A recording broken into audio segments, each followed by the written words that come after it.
नमस्कार। हामी आज कक्षा 7को सामाजिक अध्ययनको एउटा अत्यन्तै महत्त्वपूर्ण र रोचक खण्डमा प्रवेश गर्दैछौँ।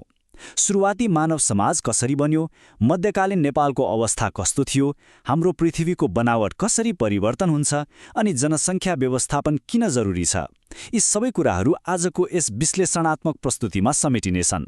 विशेष गरी परीक्षाको तयारीका लागि यसले ठूलो मद्दत गर्नेछ, किनकि सम्भाव्य प्रश्न र तिनका विस्तृत उत्तरहरू पनि हामी सँगसँगै छलफल गर्दै जानेछौँ। लौ त सुरु गरौँ। आजको हाम्रो रूपरेखा एकदमै प्रष्ट छ। हामी यी 5वटा मुख्य विषयवस्तुहरूमा केन्द्रित हुनेछौँ। यो सूचीले सम्पूर्ण पाठलाई सजिलै सम्झन र खण्ड-खण्ड गरेर बुझ्न एकदमै सजिलो बनाउनेछ। पहिलो खण्डबाटै सुरु गरौँ, समाजको उत्पत्ति र विकास। आजको यो आधुनिक र सुविधायुक्त जीवनसम्म आइपुग्नु अघि मानिसको सुरुवात खासमा कसरी भयो होला त? आउनुहोस् इतिहासको पाना पल्टौँ। सुरुवाती दिनमा मानिसको जीवन कस्तो थियो होला? सुरुमा त साना समूहमा जङ्गल र गुफामा बस्ने अनि जनावरको शिकार गरेर वा कन्दमूल खाएर जीवन धान्ने चलन थियो। तर जङ्गली जनावरको डर र असुरक्षाले गर्दा बिस्तारै नदीको किनारमा सुरक्षित वासस्थान बनाएर बस्ने चलन सुरु भयो। अब परीक्षामा बारम्बार सोधिने एउटा प्रश्न छ नि, समाजको उत्पत्ति कसरी भयो? यसको उत्तर लेख्दा हामीले के कुरामा ध्यान दिने भने जङ्गली जनावरबाट बच्न सुरक्षाको खोजी गर्ने, आफ्ना आधारभूत आवश्यकताहरू पूरा गर्ने र आपसमा सहयोग आदान प्रदान गर्ने क्रममा नै मानिसहरू एकै ठाउँमा मिलेर बस्न थाले। यसरी लामो समयसँगै बस्दा सुख दुःख र भावना साटासाट भयो अनि त्यहीँबाटै समाजको उत्पत्ति भयो। मानिस स्वभावैले एक्लै बाँच्न नसक्ने प्राणी भएकाले नै समाजको जग बसेको हो। समय बित्दै जाँदा समाजले मुख्यतया 3वटा चरणहरू पार गर्यो। परीक्षामा समाज विकासका चरणहरू के हुन् र तिनका विशेषता के हुन् भनेर सोधियो भने यही कुरा लेख्नुपर्छ।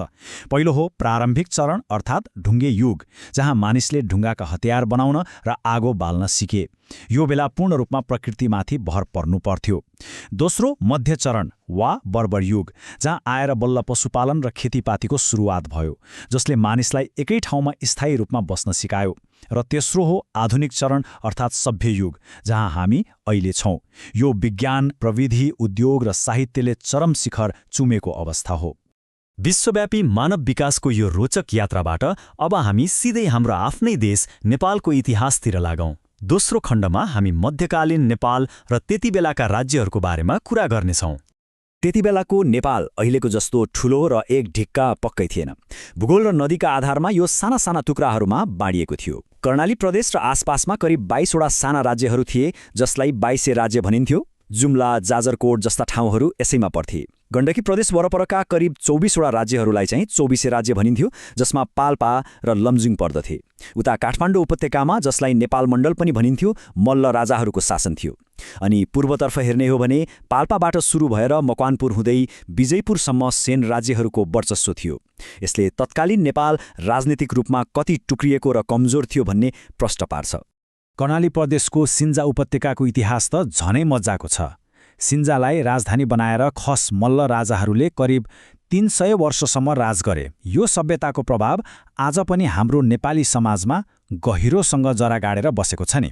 जस्तै त्यति बेला राजकाज चलाउन कार्की, रोकाया, महतरा जस्ता प्रशासनिक पदहरू दिइन्थ्यो, जुन आज आएर नेपाली समाजमा थरका रूपमा प्रयोग भइरहेका छन्। अचम्म लाग्छ नि, होइन? साथै त्यहीँको खस भाषा नै विकसित भएर आज हामीले बोल्ने नेपाली भाषा बनेको हो। काठमाडौँ उपत्यकाको कथा पनि कम रोचक छैन। राजा यक्षमल्ल एक निकै दूरदर्शी शासक थिए, तर उनको निधनपछि उपत्यका 3वटा छुट्टा-छुट्टै राज्यमा बाँडियो: कान्तिपुर, पाटन र भातगाउँ। परीक्षाको लागि यो एउटा एकदमै महत्त्वपूर्ण प्रश्न हो। यक्षमल्लपछि उपत्यका कुन राज्यमा बाँडियो र किन? यसको मुख्य कारण थियो शासकहरू बीचको शक्ति सङ्घर्ष र पारिवारिक कलह। यसरी आफ्नै भित्रको फुटले गर्दा बाह्य आक्रमणको खतरा बढ्यो र पछि गएर नेपाल एकीकरण गर्नुपर्ने आवश्यकता महसुस भयो। यसरी टुक्रिएका राज्यहरूको अवस्था बुझेपछि अब लागौँ तेस्रो खण्डतर्फ, राष्ट्रिय विभूति र नेपाल निर्माणमा उनीहरूको अद्वितीय योगदान। नेपालको इतिहासमा अरनिकोको नाम सुन्ने बित्तिकै छाती गर्वले ढक्क फुल्छ। उनी एक महान वास्तुकलाविद र मूर्तिकार थिए, जसले चीन र तिब्बतसम्म पुगेर नेपाली कलाको चिनाए। परीक्षामा राष्ट्रिय विभूति भनेको के हो भनेर सोधिँदा लेख्नुपर्ने कुरा यही हो। देश र जनताको भलाइका लागि असाधारण र अनुकरणीय योगदान दिने अनि आफ्नो निस्वार्थ कार्यले देशको गौरव अन्तर्राष्ट्रिय स्तरमा बढाउने व्यक्तिहरू नै राष्ट्रिय विभूति हुन्। अरणीको यसका एक सर्वोत्कृष्ट उदाहरण हुन्। त्यसैगरी आधुनिक नेपालको जग बसाल्ने प्रमुख व्यक्तित्व हुन् पृथ्वीनारायण शाह। अघि हामीले चर्चा गरेका ती साना र टुक्रिएका 2200, 2400 मल्ल र सेन राज्यहरूलाई एउटै सूत्रमा उनेर एउटा बलियो र अखण्ड नेपाल बनाउने ऐतिहासिक काम उनैले गरेका हुन्। टुक्रिएर बस्दा विदेशी शक्तिले सजिलै निल्न सक्छन् भन्ने बुझेर नै उनले यो एकीकरणको महान अभियान थालेका थिए। पृथ्वीनारायण शाहको कूटनीतिक र भूराजनीतिक बुझाइ कति गहिरो थियो भन्ने कुरा यो प्रख्यात भनाइबाट प्रष्ट हुन्छ। नेपाल दुई ढुङ्गाको तरुल जस्तै हो। परीक्षामा यसको अर्थ के हो भनेर प्राय सोधिने गरिन्छ। यसको सिधा कूटनीतिक अर्थ हो उत्तरमा चीन र दक्षिणमा भारत जस्ता दुई विशाल र शक्तिशाली राष्ट्रहरूबीच रहेको नेपालले सधैँ तटस्थ रहेर सन्तुलित र होशियारीपूर्ण सम्बन्ध कायम गर्नुपर्छ। कुनै एकतर्फ मात्र ढल्किँदा अर्को देशबाट सुरक्षा खतरा हुन सक्छ भन्ने यथार्थलाई यसले सठिक रूपमा देखाउँछ। मानव इतिहास र राजनीतिको यो छलछलबाट अब अलिकति बाहिर निस्क्यौं र हाम्रो धरातललाई हेरौं। चौथो खण्ड, पृथ्वीको संरचना र धरातलीय परिवर्तन। हामीले टेकिरहेको यो जमिन कसरी बदलिन्छ त? हामीलाई लाग्न सक्छ पृथ्वीको सतह सधैँ यस्तै थियो, तर त्यसो होइन। यहाँ निरन्तर निर्माण र विनाशको प्रक्रिया चलिरहन्छ। यो मुख्यतया दुईवटा तत्त्वहरूले गर्दा हुन्छ। पहिलो आन्तरिक तत्त्व, जस्तै भूकम्प र ज्वालामुखी, जसले पृथ्वीको भित्री भागबाट बल प्रयोग गरेर जमिनको सतहलाई माथि उठाउने वा पहाड बनाउने काम गर्छन्। अनि दोस्रो बाह्य तत्त्व, जस्तै बगिरहने नदी, हिमनदी र हावा, जसले ती माथि उठेका पहाडहरूलाई बिस्तारै खियाएर काटेर समथर उपत्यका र मैदानमा परिणत गर्छन्।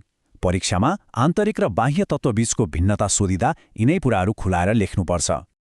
यिनै धरातलीय स्वरूपले गर्दा नेपालको हावापानी पनि ठाउँअनुसार एकदमै फरक छ। दक्षिणी तराई प्रदेशमा निकै गर्मी हुन्छ। मध्य भागको पहाडी प्रदेशमा ठिक्कको अर्थात् समशीतोष्ण हावापानी हुन्छ भने उच्च हिमाली प्रदेशमा अत्यन्तै चिसो हुन्छ। परीक्षाको लागि याद राख्नुपर्ने सबैभन्दा महत्त्वपूर्ण कुरा के हो भने यही हावापानी र भूगोलले नै मानिसको जीवनशैली, लगाउने लुगा, खेतीपाती र घरको बनावटलाई प्रत्यक्ष रूपमा असर गर्छ। हिमाली भेगमा बाक्ला लुगा लगाउने र पत्थरका छाना भएका घर बनाउने चलन हुन्छ भने तराईमा हावा चल्ने खुला घरहरू बनाइन्छ। अब आजको अन्तिम खण्डतर्फ प्रवेश गरौँ, जनसङ्ख्या परिवर्तन र यसको व्यवस्थापन। कुनै पनि ठाउँमा मानिसहरूको सङ्ख्या कसरी घटबढ हुन्छ र त्यसलाई कसरी सन्तुलनमा राख्ने भन्ने कुरा यसमा पर्छ।